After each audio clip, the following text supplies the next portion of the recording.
merci d'accueillir sur scène Aïcha Hammami.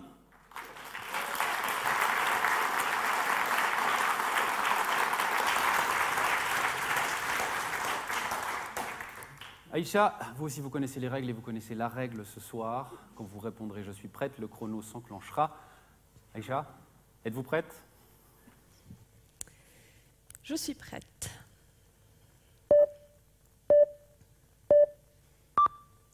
Au beau milieu de l'océan, M. Kwame sort son téléphone pour s'assurer qu'il fera beau temps jusqu'à la fin de sa journée de pêche. Eh bien, une tempête s'annonce, il faut revenir tout de suite. Au même moment, dans un hôpital, un petit bout de chou pointe son nez. Le jeune papa envoie un SMS pour l'enregistrer auprès de l'état civil. Vous pensez peut-être que c'est normal ou banal. Qui n'a pas encore accès aujourd'hui à Internet et aux applications mobiles? Eh bien, en Afrique, c'est vraiment révolutionnaire. M. Kwame est de la Tanzanie, là où le changement climatique est bien visible. Le papa est du Burkina, là où l'identification des nouveau-nés est très problématique. Et c'est grâce aux opérateurs de télécommunications que ces communautés vulnérables ont accès à ces services dans différents domaines, comme la santé, l'agriculture, l'éducation ou l'emploi. Et c'est qu'à partir des années 2000 que ces entreprises comme Orange ou Vodafone s'implantent sur le continent de l'avenir, l'Afrique, considérée par certains politiciens comme la Chine de demain. Elles choisissent de développer des filiales à l'étranger, là où elles exercent du contrôle et une influence significative sur la gestion. C'est ce qu'on appelle l'investissement direct étranger. Pas du tout étonnant que ces géants de la télécommunication atteignent des revenus à croissance exponentielle. Là, je me suis demandé, mais alors ces géants, que font-ils en retour pour les employés des pays qui les accueillent? Ces entreprises recrutent-elles assez au niveau local? Que font-elles pour que, par exemple, le fils de M. Kwame puisse se développer au sein de l'entreprise?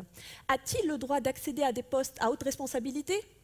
Dans ma recherche, j'étudie les motivations de ces entreprises quand elles investissent en Afrique et j'explore spécifiquement le rôle de la gestion des ressources humaines dans le succès de ces investissements. Pour répondre à mes questions, j'interroge d'une part les décideurs pour comprendre leur stratégie. Je m'intéresse également à la perspective locale. Je rencontre les employés pour comprendre leurs attentes et leurs besoins. Vous allez me dire, ok, mais beaucoup de chercheurs se sont penchés sur ces questions. D'accord, mais eux se sont concentrés sur les aspects interculturels. Moi, de mon côté, j'ai étudié l'aspect managérial. Et parmi mes résultats, j'ai vu que certains investisseurs privilégient les expatriés pour des postes à haute responsabilité, ou qu'ils recrutent de la diaspora. J'ai également constaté que dans certains pays africains, on accueille ces investisseurs sans même imposer un cadre de régulation précis.